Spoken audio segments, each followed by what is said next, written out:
That's so. I want you to know, first thing that crossed my mind, exact recollection of Courage the Cowardly Dog. Ooga booga booga! Now this, I wanted to play around with a bit more. What I was getting on about is that I live for all of these little bits and bobs that get placed into games here and there, because it says to me that the dev really bought into whatever they were trying to build, whether that's an actual setting or it's just for the meme. If it's just for the lulz, I appreciate it even more, because that means that they're actively considering, here is something that I am going to work with, like this map, for example. And out of all that already exists, I'm gonna play around with that. I'm going to get creative with all of the pre-existing notions, all of the lore, if you will, of the world. And in this particular example, it doesn't go out of its way to do so at the expense of any of these real places, or fictitious places for that matter. But it does get a good crack at every one of them, laughing alongside world history and geography, than necessarily only at. It's a good balance, I feel. Okay. Just hold still. This will hurt you a lot more than it will hurt me. That sounds about right. When you're ready. Now they can't monitor us. You should sit down. There's a trauma couch over there. Healthy. I don't think the Tooth Fairy will take that one, though. I guess I will try and parkour. That is an important part of being a vocational expert, methinks. Can I get up here just off the roof? I never even thought about that. Yep! Hey! Wait a minute. How are you up here? And also down here. Huh? Oh, that's brilliant. So it looks like the game actually does note the level that the player is at, and the dev anticipating that you might be able to, in fact, jump up to the higher levels from down here. Has this elevator automatically lift or descend in accord with it? Well done. That shows a significant amount of forethought, and, in my opinion, definitely helps with immersion. 2 out of 6. Ransom magazine. Over 100 pages of different typefaces and colors to choose from. 4 out of 5 kidnappers prefer to cut letters from our magazine. Improper spelling tips for beginners. Free razor blade and glue packet inside. Everything you need to make $1 bajillion. Guaranteed. Now, where's that guy offering that key card? There you are. Gimme. Now, I don't remember which of these doors it was. I think it was 207, but I'm gonna avoid that. I might even avoid that whole side of things. Okay, so that is definitely one I've been through, so then it must have been that one. So we'll try the other side altogether. No, I have definitely been through. Alright, I'm gonna skip this floor then, because I surely don't want my card to be ruined. Now I really, really hope that there's not another set of folks waiting down here. What? Ah, I think the rooms might be sequentially generated. Yep. Can't believe it. They punked me again. Sad. I was really hoping there was much more. Sit down to hear intense news. Alright. This resort, it's all fake. It's you sure? Software. We are all characters in a simulation. It's taken me decades, but I've discovered a way out of here. Find the mechanical boar. Kill it and cook it. It will lead you to freedom. Take this. The natives use it for hunting the boar. A guitar. What, am I supposed to strangle it to death? Yeah, I guess there really wasn't much after all. Just a few minor tweaks. That rather carries on with the whole theme that this level has shown us. Things are not nearly as dynamic and layered as the last couple. I think that if I were to say anything to really sum up the circumstance of the hotel level, it feels like the scale is kind of its enemy. Like, we already accept that Jazzpunk is effectively a walking simulator with minigames spaced throughout, but with this amount of space, it doesn't have the feeling of that density necessary to really hold it up. Yep, and nothing new at nighttime. With all of these transitions, too, the dynamism feels to have risen up past the direct gameplay experience and more into the conditions of the gameplay experience, which themselves are not particularly effective to the mechanics. Godspeed. There is no God here. He, too, fears what he has created. Retrieval. My man, are you like Displacer Beast from the neck up? Because if not, you might have issues. And whatever they are, I don't think they can be solved by this here melon. What a melancholy soul. Come here, you. I gotta scan that. 1 second. Let's see what this is. Synthetic even-toed ungulate and neural terminus catalyst. Do not cook or consume. Copyright 1958, circa Swinolux. That's pretty good. That's pretty good. Okay. I will let this leaven my otherwise flat opinion of this level in particular. That's pretty good. Now, how do I cook this bad boy? October 1959 beta. Please note that while this map shows the host population of the network according to the best information obtainable, no claim can be made for its accuracy. Most computer configurations supplied by the Network Information Center. Names shown are imp names, not necessarily host names. I'm sure there's an Easter egg hidden somewhere in this. Oh hey, there's the cube. Oh, I guess this is meant to actually represent, like, the world map. What do we got here? Imp, tip, pluribus, imp, satellite circuit, very distant host. That's interesting. Had I the necessary knowledge of network analysis, I feel like this would be a very funny joke. For all of you out there, any of you, who happen to cross by this and do have that specialist knowledge required, I'm sure that you're cracking up right now. Please, I'd love to be clued into the joke. Tell me all about it. That's an eerie silence. How far out can I go here? Quite some distance, evidently. Is there an edge to the— Ah, there is! But very cleverly, it uses the transparent base plate to make it feel like it spans on forever, only aided by the verticality of the objects placed for us to lobby through, and the skybox with its lateral lines. Well, mostly lateral. Interesting use of abstract space. I'll definitely be borrowing that at some point. My PC, is that you? I've got terrible mouse problems at home. They're clicking all over the place. I'm sure you're riddled with cookies. Your idol has got to be insane. Ah, you're here though. Well, I guess she got bored. Oh, they did actually change out the magazines. Let's see, what have we here? Stockholm Syndrome. Only 56k yen. 16 trauma bonding tips. The spring's sexiest cats. 50 things your negotiators wish you knew. Do your hostages really love you? Take our captor quiz. You know, I know at least a handful of people this would genuinely appeal to directly. That's the concerning bit, but you know, all the power to him. Shanghai Supplemental, crimp like a pro, page 82. Do stimulants make good seamen? Plus, this season's best intimidation techniques. Free fold-out captain's hat inside. Wow, I know what I need to subscribe to right away. Hang on, I need that microwave meal. Where you at?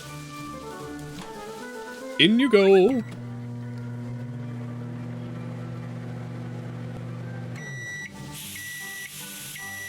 Ah, I see. Out of the way. I wonder if it matters if I get all of the creatures, or just that English petroleum. I am an American after all. It's my job to get as much oil as possible. If I ain't doing that, I ain't living up to the American dream. What am I even doing at that point? I'm sure George Washington would be disappointed in me. It's so close to the 4th, it's only fitting. Ah, finally. Alright, well in any case, you know, I have absolutely polluted the entire space and left all but nothing alive, save for one thing, if it is still alive. That's my proper patriotic duty, and I'm happy to oblige. What is that? Hang on now. 100% pure. Low-pass filter. Premium isopropyl vodka. Blindness, of course. Yeah, that's about right. And then we have Danger. Neurotoxin. Tequila-flavored ethanol. Also correct. You know, right next to the vodka, as it ought be. And gin. Solvent grade. As a fan of, I'll certainly... I can see that. And now, for the piece de la resistance, the absolute end of days. Slam it like it's no problem. Polyblank. My man here is a pro. An ISO pro, even. Was good. Make me something for breakfast. I'm hungry. Well, What's for breakfast? why don't you make it, eh? Make me something for breakfast. Are you sure you don't want this most delectable, freezer meal here? Nay, I didn't even look at this. Polystyrene, tantalum, ceramic, and mica. Well, you know, all you need for a proper breakfast.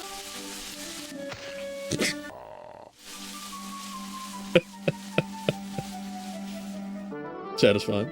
I have 4th-degree burns all over my entire face. Yeah. But it is sunny side up at least. It burns. Just like home cooking should. Pedicure! Careful! Of all the things to feature in the game, that ain't one of them. Yeah, fuck it, why not? Acme snail polish. Well, only if it's Tyrian purple. And we have not a bit of it. Fair enough, we'll go with classic red. Quentin Tarantino would be dying for this section. Hang on, I gotta see Entanglement. The game that ties you up in Gordian knots. It's all relative anyway. Here we are. Where did he even come from? Oh, well, that would explain everything. Keep the lawyers at bay. And the wire's on the way, I guess. I don't normally like to eat children, but... Only Well, sometimes? you can't put a price on trash. He's got a point. You got any rats? At least one. You're not getting enough rats in your diet. That's true, that's true. We do need rat snacks.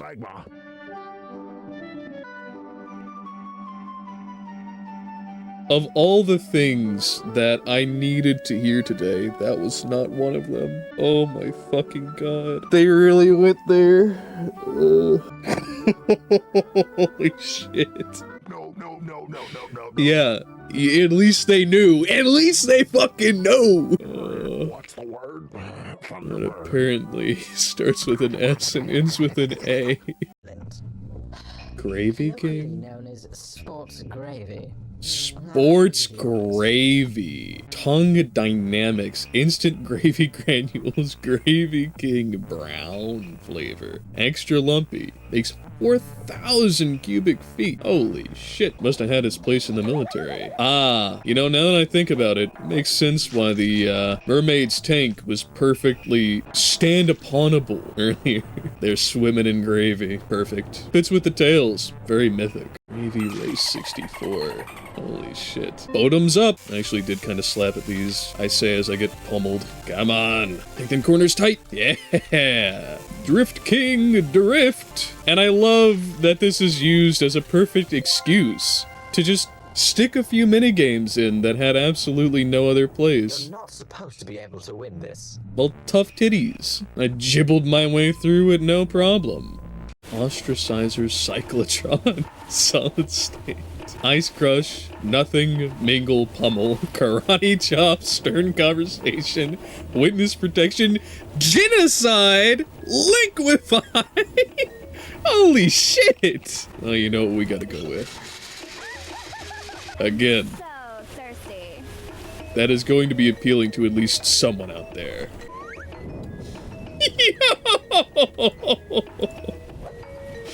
Oh, that's brutal. Here you go. That's a real Bloody Mary. Creamy. You know what? Here you go. You flatter me, Polly. I'm glad. No, my one who likes to Oh, truly. But that's okay. from, well, just this once. You're the queen of the fair, truly. No, it's all well. I feel like You can even have... God, is that a sewing? No, not at all. Because it's not used for sewing. It's used for rowing. Right across the sky.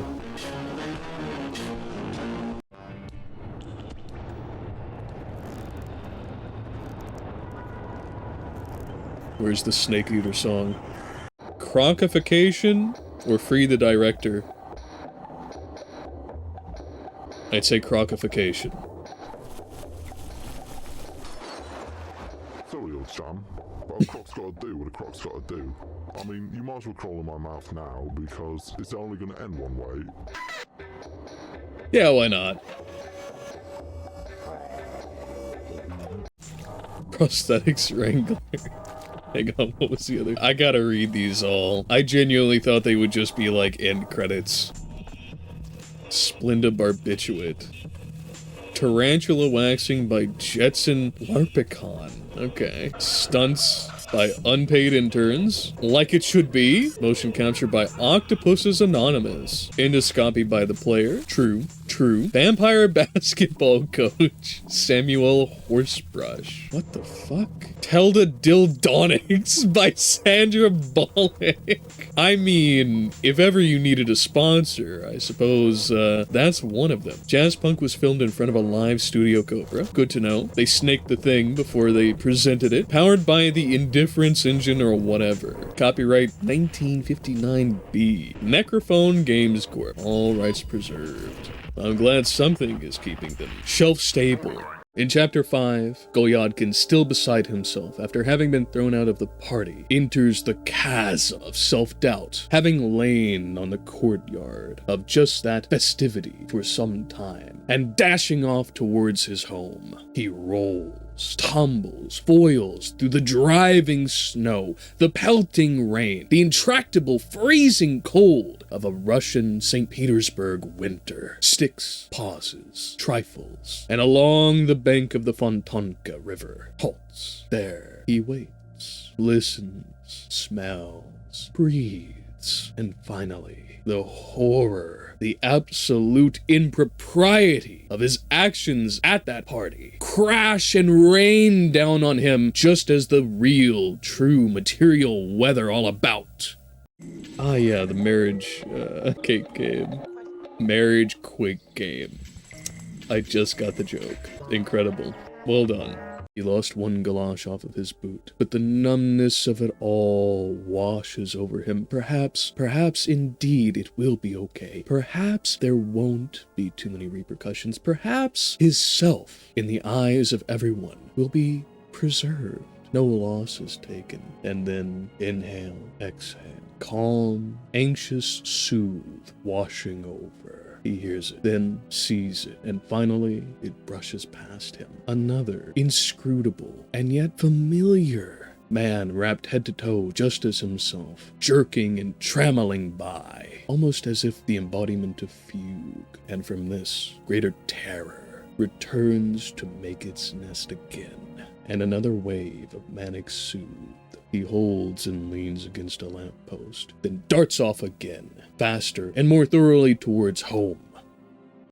Shouldn't you be smoking right about now? Nothing hits like vintage quite like that. Yeah, I'll be right on that.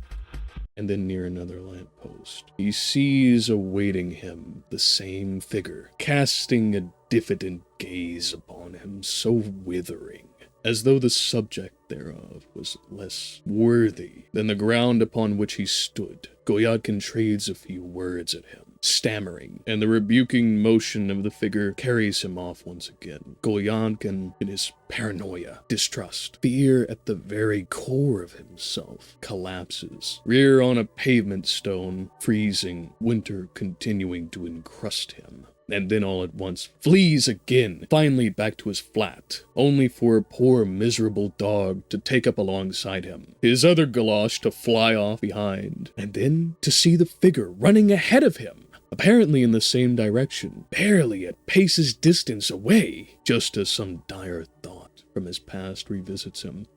Ah, of course. Oh, let's not bugger this up.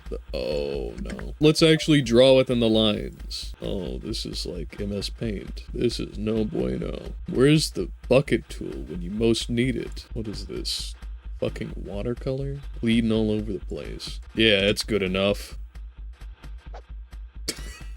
Ah, and the most striking image of all. Oh no. Well, you know, at least we have clicky-clacky heels now. That ought to make the best impression. And at once they both find their way to the gate, lift the rusty iron latches, and fly within, with creeping familiarity writhing its way into Golyadkin's mind, as the one he chases seems to dart, mingle, and fleet throughout the piles of garbage that occupy the deep twisting halls of this place, as though he knows them intimately as his own. He makes it to Golyadkin's flat door, to be greeted by Petrushka, as if he has been waiting for him this whole time. Slide inside of his house, only for Golyadkin to catch the door and go in past him. And now, within the sanctity of his home, he proceeds with haste towards his bedroom, only then to be stuck in staunch horror at what sits before him on his bed. From head to toe, an exact ensemble, reflection exemplified of himself, a double, staring with comedic, even friendly, humor. Have you been to the beach yet? We're having like a beach party out there. I don't know, you could stop by if you wanted. Yeah, sure. It's over there by the ocean. You Are are you like sure? the most beautiful woman I've ever seen in my life. Much obliged. Thank you, It's right honey. over there by the ocean. And finally, to broach in Chapter 5, romanticism itself, as is the overlying and undercurrent throughout the entire book, and what Dostoyevsky is perhaps best known for, aside from his literary feats. I would suggest, if nothing else, Chapter 5 delivers on the perspectivity, the necessity of one's mind state, one's psyche, in the evolution, development, participation in any given understanding, let alone in action. And that's with an en prefix. In the dilation of time, maneuver through space, and obvious stark differences between what Golyadkin thinks and feels, and what everybody else thinks and feels. Ah, didn't even see this. All right, what we got here? Exhumer 3000. That's not an inaccurate title. Man, this gives me flashback to Ratchet and Clank. What do we got here? Oh, nice! Well, nothing wrong with going solo on the beach. Therein is the essence of romanticism, a sort of perspectivism that overcomes the position of rationalism, which was so abundant at the time, and very arguably defensively so, still to the day, where the perspective relies upon correctness out of necessity, a sort of analytic objectivity. That any given perspective, theory, is true by definition. The most obvious example of that being taken to logic positivism as an outlook for life, science, and what I would argue is that kind of Platonic play on the idea of qualities, universals that exist independent of things in themselves. Anything else good buried here? I'm gonna be having this thing out everywhere I go. What's good? Yo, how's it going? Pretty swell, Whoa, fam. that's a sweet metal detector. Thanks. Did you find any cool treasures? Depends which generation of fan you ask.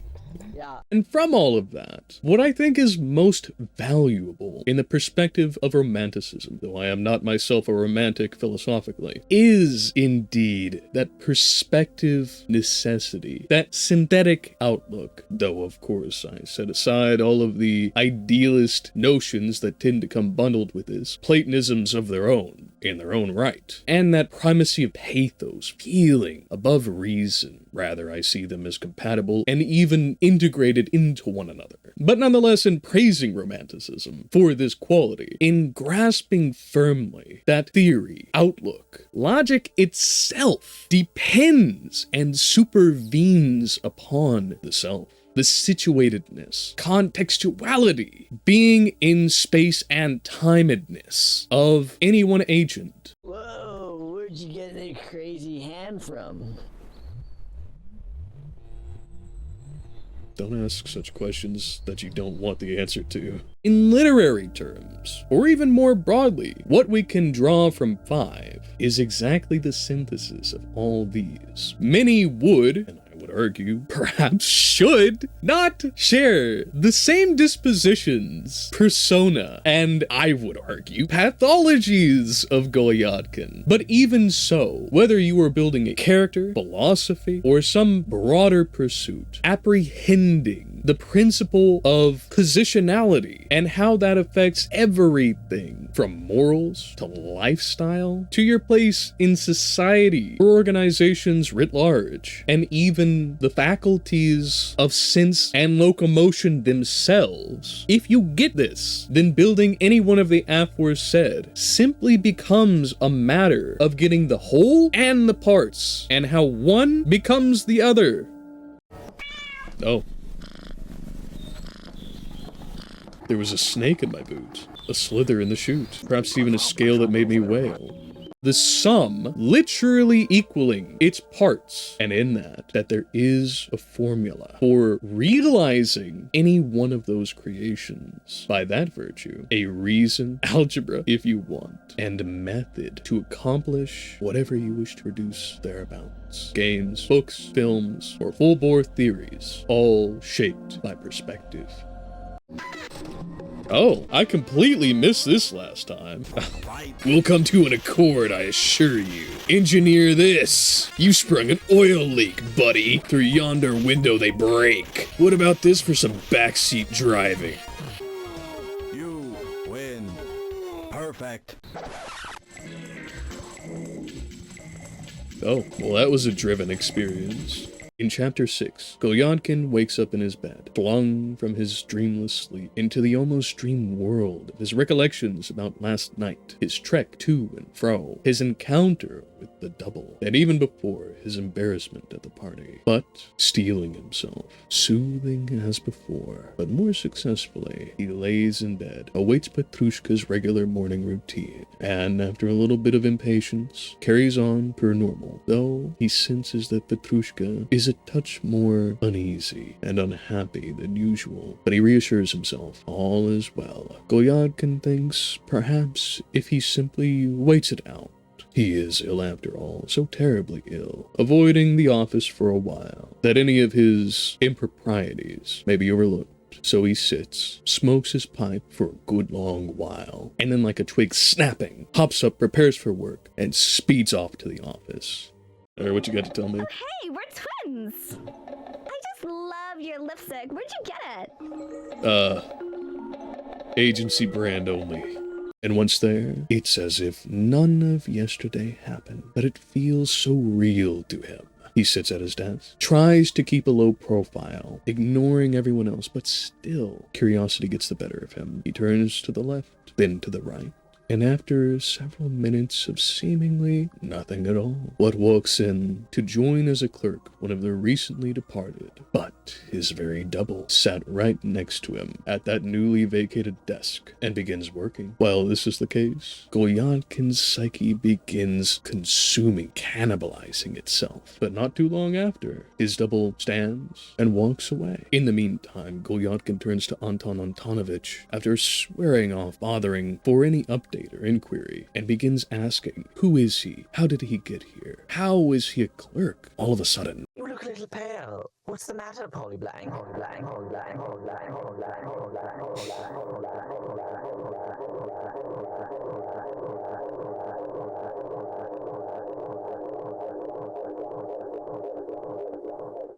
had a good beat going there for a second. Why just stop? And Anton, man of wizened years and wisdom, reassures Golyadkin, tells him that this kind of thing has happened before, and even more so, that he's here on recommendation by Andrei Filipovich, by appointment of His Excellency, that despite their striking similarities, so much so that Anton assumed some blood relation, but it never quite clicked in his head just how close, that this new one, also introducing himself as Golyadkin, was a mere coincidence, that there's nothing to worry about, that all is well, that it is God's will, and moreover, Mother Nature's blessing. And this smooths Golyadkin for some time, until at the end of the day, he leaves with everyone else from the office, trotting back towards his house. He talks it over with himself, some in his mind, some out loud, rationalizing, clarifying, and at the end, is wrenched back into his fear at spotting who else but the other Golyadkin, standing, waiting for him.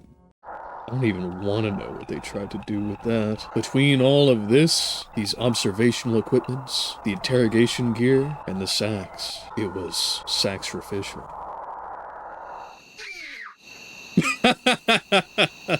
With shaky words, Golyadkin approaches him tersely and tells him outright that no matter the case, he believes that the two of them are going in different directions altogether. Metaphor or literal, his other is disappointed and implores him to have a conversation with him anyhow, that he has appreciated from the moment upon crossing him the original Golyadkin, and had hoped for some kinship, and the original Goyankin stammeringly agrees, choosing to bring him to his flat, but only by back alley, in hopes of settling this once and for all, to which his double timidly agrees. It has been a wild ride through and through, and while I had my critiques, my quibbles, my quarrels, I think it overall washes out to be a pretty fun game. An experience that I think is worth having, even if you joined me on my journey through. It is absolutely something that, even if you yourself have been fully satisfied on watching through, punking friends with it, having someone sit down and give it a play, and watching their reaction, absolutely would be something worth your time. And even if nothing else, there are plenty of inside jokes that I guarantee you could easily just build right from the ground up between friends with something as reference-rich as this, if you are like myself here, and you enjoy a little bit of goofs, gaffs, and gaggles. There's a nice medley of selection here for you. On the nerdiest of nerds side, on the techiest of tech, and even if you don't, seeing it from the perspective of a piece of media that a team of people who clearly had passion, direction, hope, and faith in their ability to pull off what they want, in spite of being, from what I understand, to be a completely indie studio. In 3D no less, not dropping to an old retro, but a kind of neo-retro aesthetic. I think it holds up. I think that it does what it sets out to do. And in that, we can only but give it a pat on the back, especially for the fact that it is at an extremely affordable price, and oftentimes even going on sale. This thing has given me multiple hours of entertainment. If you have joined me through it, you will probably have gotten at least some time yourself, and in any event, I would recommend. I thank you all for joining me here today. Please do give us a like, share, comment, subscribe, do all the things that help this channel grow, sustain itself, and hopefully make a bit of a difference by checking out literature, games, and helping to foster a community there around. If you didn't like it, let me know. Give me feedback, give me critique. I could always use it, and if you want to do that, you can always do so right here on the video, or check out my social media at Twitter, Spotify, BitChute, YouTube, the Discord server at the Threefold at a Factory, or even over on TikTok. And if you did happen to like it enough to think that it is worthy of some monetary support, there is a one-time donation that you can offer, linked by Stream Elements in the description. Or if you want something a little bit more recurring and access to some very cool features, starting at $5, there is a Patreon, also linked in the description. And without further ado, I hope that you all never miss your opportunities.